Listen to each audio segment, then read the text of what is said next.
मैं आप सभी को और सभी देशवासियों को गुरु पर्व की, प्रकाश पर्व की ढेर सारी शुभकामनाएं देता हूं। आज ही देश में देव दीपावली भी मनाई जा रही है। विशेषकर काशी में बहुत भव्य आयोजन हो रहा है। लाखों दियों से देवी देवताओं का स्वागत किया जा रहा है। मैं देव दीपावली की भी हार्दिक शुभकामनाएं देता हूं। साथियों, आप सभी को पता है कि कार्यकर्ता के तौर पर मैंने काफी लंबा समय पंजाब की धरती पर बिताया है और उस दौरान मुझे कई बार गुरु पर्व पर अमृतसर में हरमिंदर साहब के सामने मत्था टेकने का सौभाग्य मिला है।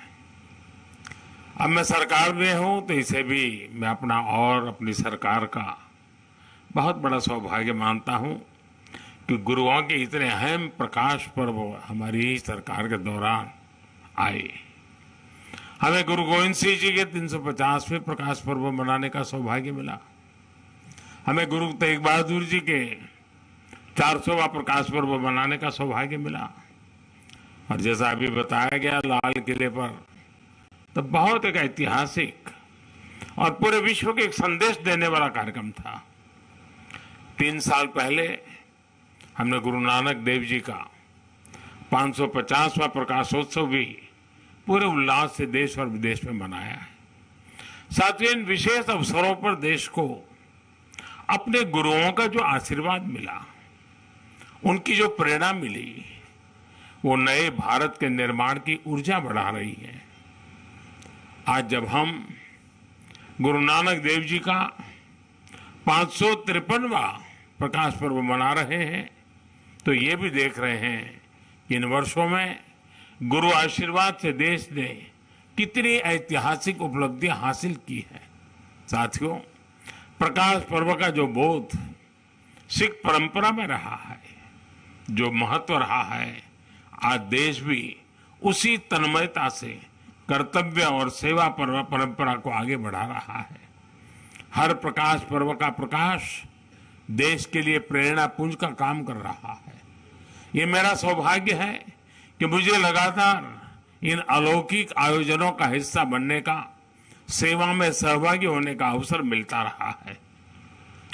गुरु ग्रंथ साहब को शीश नवाने का ये सुख मिलता रहे, गुरुबानी का अमृत कानों में पड़ता रहे और लंगर के प्रसाद का आनंद आता रहे, इससे जीवन के संतोष की अनुभूति भी मिलती रहती है और देश के लिए, समाज के लिए समर्पित भाव से निरंतर काम करने की ऊर्जा भी अक्षय बनी रहती है।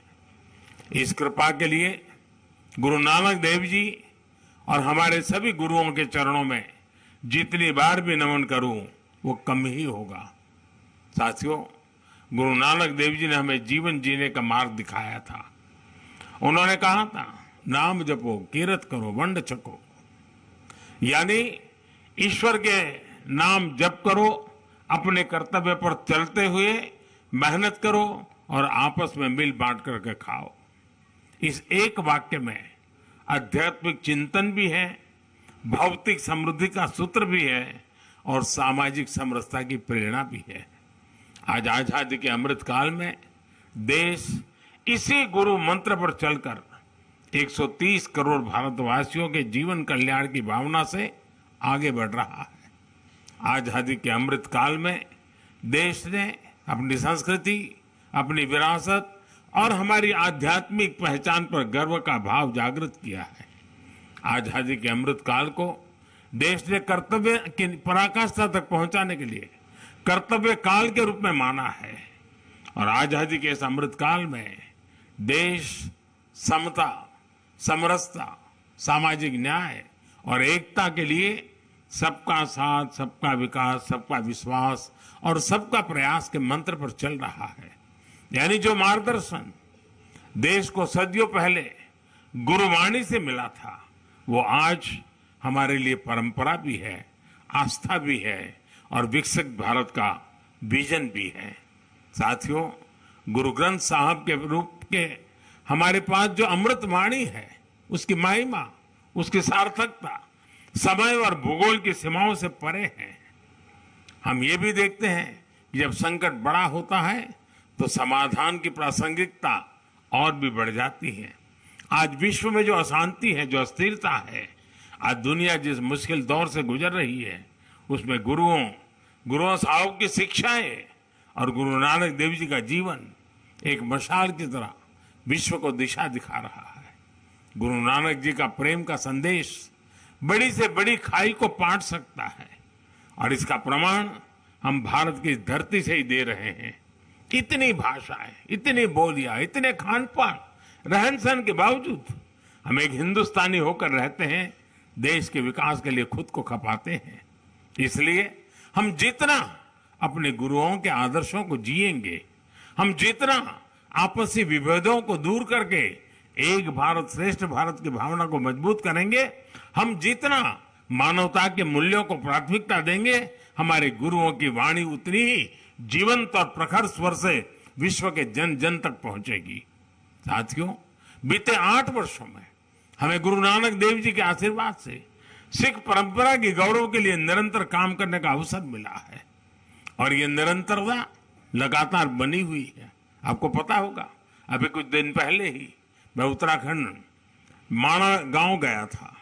इस यात्रा में मुझे गोविंद घाट से हेमकुंड साहब के लिए रोपवे प्रोजेक्ट के शिलान्यास का सौभाग्य मिला।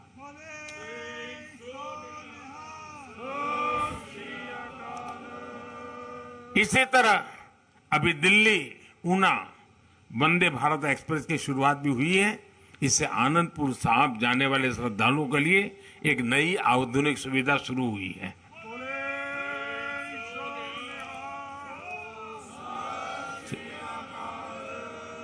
इससे पहले गुरु गोविंद सिंह जी से जुड़े स्थानों पर रेल सुविधाओं का आधुनिकीकरण भी किया गया है। हमारी सरकार दिल्ली कटरा अमृतसर एक्सप्रेसवे के निर्माण में भी जुटी है। इससे दिल्ली और अमृतसर के बीच दूरी 3-4 घंटे कम हो जाएगी। इस पर हमारी सरकार 35,000 करोड़ रुपए से अधिक खर्च करने जा रही है। हरमंदिर साहब के दर्शनों को आसान बनाने के लिए यह भी हमारी सरकार का एक पुण्य प्रयास है। और साथियों, ये कार्य केवल सुविधा और पर्यटन की संभावनाओं का विषय नहीं है। इसमें हमारे तीर्थों की ऊर्जा, सिख परंपरा की विरासत और एक व्यापक बोध भी जुड़ा है। ये बोध सेवा का है, ये बोध स्नेह का है, ये बोध अपनेपन का है, ये बोध श्रद्धा का है। मेरे लिए शब्दों में बताना कठिन है। जब दशकों के इंतजार के बाद करतारपुर साहिब कॉरिडोर खुला था, हमारा प्रयास रहा है कि सिख परंपराओं को सशक्त करते रहें, सिख विरासत को सशक्त करते रहें। आप भली भांति जानते हैं कि कुछ समय पहले अफगानिस्तान में किस तरह हालात बिगड़े थे। वहां हिंदू सिख परिवारों को वापस लाने के लिए हमने अभियान चलाया। गुरु ग्रंथ साहब के स्वरूपों को भी हम सुरक्षित लेकर आए। 26 दिसंबर को गुरु गोविंद सिंह जी के साहबजादों के महान बलिदान की स्मृति में वीर बाल दिवस मनाने की शुरुआत भी देश ने की है। देश के कोने कोने में भारत की आज की पीढ़ी, भारत की आने वाली पीढ़ियों ये जाने तो सही कि इस महान धरती की क्या परंपरा रही है। जिस धरती पर हमने जन्म लिया, जो हमारी मातृभूमि है, उसके लिए साहबजादों जैसा बलिदान देना कर्तव्य की वो पराकाष्ठा है जो पूरे विश्व इतिहास में भी कम ही मिलेगी। साथियों, विभाजन के हमारे पंजाब के लोगों ने, हमारे देश के लोगों ने जो बलिदान दिया, उसकी स्मृति में देश ने विभाजन विभीषिका स्मृति दिवस की शुरुआत भी की है। विभाजन के शिकार हिंदू सिख परिवारों के लिए हमने सीएए कानून बनाकर उन्हें नागरिकता देने का भी एक मार्ग बनाने का प्रयास किया है। अभी आपने देखा होगा, गुजरात ने विदेश में पीड़ित और प्रताड़ित सिख परिवारों को नागरिकता देकर उन्हें एहसास दिलाया है कि दुनिया में सिख कहीं भी है, भारत उसका अपना घर है।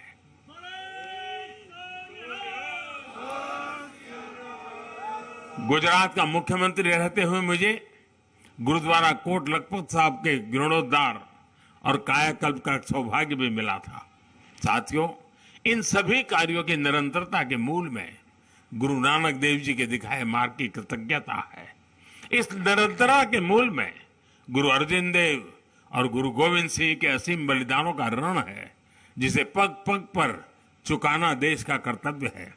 मुझे विश्वास है गुरुओं की कृपा से भारत अपनी सिख परंपरा के गौरव को बढ़ाता रहेगा और प्रगति के पथ पर आगे बढ़ता रहेगा। इसी भावना के साथ मैं एक बार फिर गुरु चरणों में नमन करता हूं। एक बार फिर आप सभी को, सभी देशवासियों को गुरु पर्व की